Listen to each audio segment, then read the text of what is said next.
Assalamualaikum warahmatullahi wabarakatuh.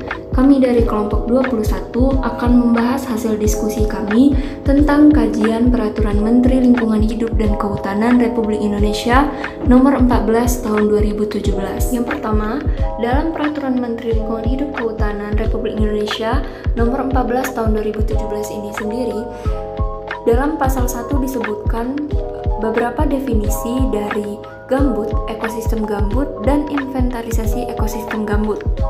Kemudian, pada pasal 2 disebutkan bahwa Peraturan Menteri Lingkungan Hidup dan Kehutanan Republik Indonesia Nomor 14 Tahun 2017 mengatur tentang tata cara inventaris dan penetapan fungsi ekosistem gambut yang merupakan kebijakan yang memiliki tujuan untuk mengatur tata cara inventarisasi dan penetapan fungsi ekosistem gambut sebagai bahan dalam penyusunan rencana perlindungan dan pengelolaan ekosistem gambut. Lalu, diatur dalam pasal 3 yang menyebutkan bahwa ruang lingkup peraturan menteri ini yaitu mengatur tata cara inventarisasi dan penetapan peta final kesatuan hidrologis gambut, penetapan fungsi ekosistem gambut, serta perubahan penetapan fungsi ekosistem gambut.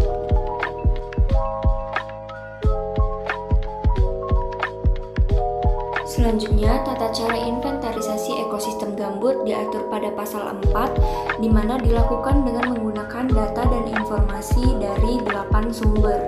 Yang pertama yaitu peta indikatif sebaran ekosistem gambut nasional, sebagaimana tercantum dalam lampiran Peraturan Pemerintah Nomor 71 Tahun 2014 tentang perlindungan dan pengelolaan ekosistem gambut, dan sebagaimana telah diubah dengan Peraturan Pemerintah Nomor 57 Tahun 2016 tentang perubahan atas Peraturan Pemerintah Nomor 71 Tahun 2014 tentang perlindungan dan pengelolaan ekosistem gambut. Kemudian sumber yang kedua yaitu peta lahan gambut nasional. Peta lahan gambut nasional ini berskala 1:250.000 dari Balai Besar Sumber Daya Lahan Pertanian atau BBSDLP Kementerian Pertanian. Kemudian sumber yang ketiga yaitu peta jaringan hidrologi sungai, di mana peta jaringan hidrologi sungai dan kontur ketinggian yang diturunkan dari peta rupa bumi dalam skala 1:250.000. Selanjutnya, data dan informasi yang keempat yaitu peta penutupan lahan. Peta penutupan lahan dihasilkan dari citra penginderaan jauh resolusi menengah. Kemudian yang kelima yaitu peta model elevasi. Peta model elevasi memiliki ketinggian 30 meter yang dihasilkan dari citra satelit non-optik resolusi menengah. Kemudian yang keenam yaitu peta bentang lahan. Peta bentang lahan ini diturunkan dari peta sistem lahan. Kemudian yang ketujuh, peta daerah aliran sungai atau DAS. Dan yang kedelapan yaitu sumber lainnya yang sah dalam metodologi pemetaan geospasial menurut aturan. Kemudian pada pasal 5, tata cara inventarisasi ekosistem gambut, di mana pelaksanaan inventarisasi ekosistem gambutnya dilakukan dengan mengidentifikasi kawasan gambut berdasarkan data dan informasi yang diselenggarakan oleh pemerintah melalui Direktur Jenderal. Kemudian, pada pasal 6, dilakukan kegiatan survei lapangan untuk melakukan verifikasi keberadaan kesatuan hidrologis berdasarkan hasil delineasi. Yang selanjutnya, Direktur Jenderal juga dapat menyusun peta final kesatuan hidrologis gambut yang disajikan pada skala paling kecil yaitu 1:250.000.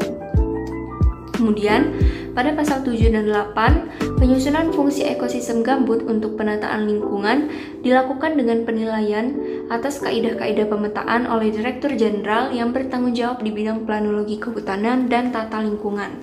Selanjutnya, pada pasal 9 ayat 2 mengatur tentang penetapan fungsi ekosistem gambut, di mana tata cara penetapan fungsi ekosistem gambut terdiri dari fungsi lindung dan fungsi budidaya ekosistem gambut.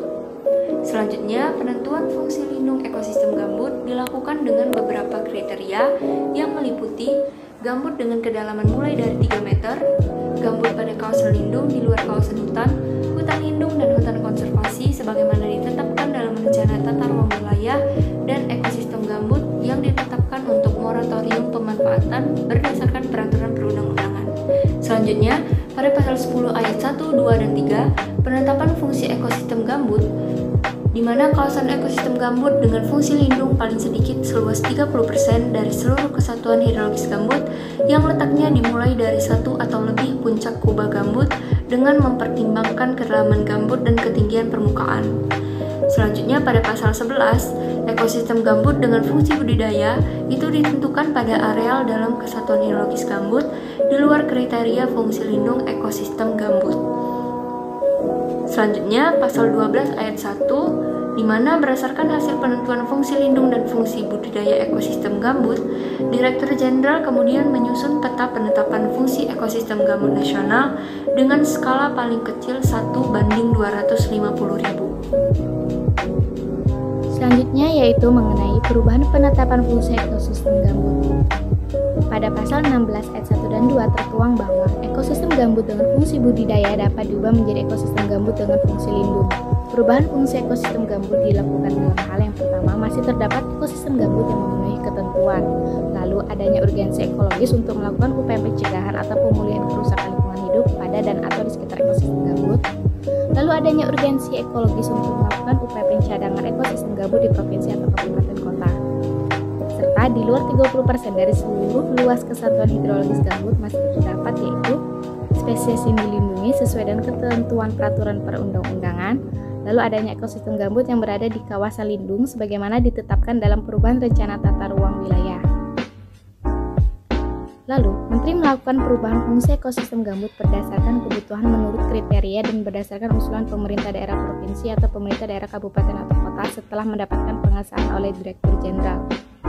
Pada pasal 17 ayat 1, 2, dan 3, tertuang bahwa perubahan fungsi ekosistem gambut ini ditetapkan oleh Menteri setelah berkoordinasi dengan Menteri yang menyelenggarakan urusan pemerintahan di bidang sumber daya air, pemerintahan di bidang tata ruang, menteri terkait, dan pemerintah daerah provinsi atau kabupaten kota.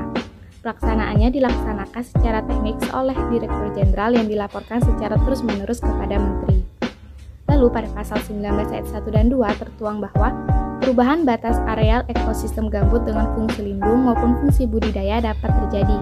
Penebalan tingkat kedalaman data atau informasi peta dari peta skala kecil yaitu 1:250.000 menjadi peta skala besar yaitu 1:50.000.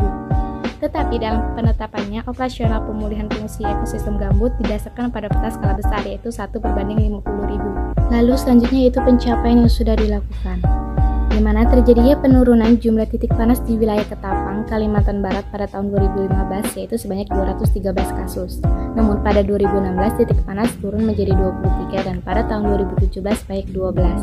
Dengan merestorasi lahan gambut dengan tahapan yang pertama yaitu memetakan gambut, lalu menentukan jenis pelaku dan rentang waktu pelaksanaan restorasi, lalu membasahi gambut, lalu menanam lahan gambut, dan yang terakhir yaitu memberdayakan masyarakat lokal bersama Badan Restorasi Gambut atau BRG. Berdasarkan Peraturan Menteri Lingkungan Hidup dan Kehutanan Nomor P14/LHK/Setjen/Kum1/2/2017 merupakan salah satu peraturan yang mendorong inovasi dalam pengendalian karhutla dan perlindungan lahan gambut terutama pada bagian gambut tebal dengan pendekatan KHG. Evaluasi hukum masing-masing peraturan perundangan, di mana adanya kompleksitas ekosistem gambut membawa dampak terhadap dinamika pengelolaan gambut. Adanya dua variabel yang harus diperhatikan dalam kebijakan gambut di Indonesia, yaitu nilai keberlanjutan atau sustainable value dan nilai pembangunan atau development value. Diskursus yang mengiringi kebijakan yang ada saat ini diilhami oleh pengalaman di masa lalu yang telah membawa Indonesia berada pada titik kelam pengelolaan gambut. Akhirnya, pemerintah menerbitkan Peraturan Pemerintah Nomor 71 Tahun 2014 tentang perlindungan dan pengelolaan ekosistem gambut, yang dinilai banyak pihak merupakan kebijakan yang progresif terhadap orientasi konservasi. Kemudian direvisi dengan Peraturan Pemerintah Nomor 57 Tahun 2016, sehingga dasar hukum terbentuknya Permen LHK Nomor P14/Menl-Setjen/Kum1/2/2017 diantaranya Pasal 8 dan Pasal 3 PP 71/2014 tentang perlindungan dan pengelolaan ekosistem gambut sebagaimana telah diubah dengan PP 57/2016 tentang perubahan atas PP 71/2014 tentang perlindungan dan pengelolaan ekosistem gambut. Berikut ini merupakan tabel evaluasi hukum pada masing-masing peraturan perundang-undangan dan telah diberikan rekomendasi.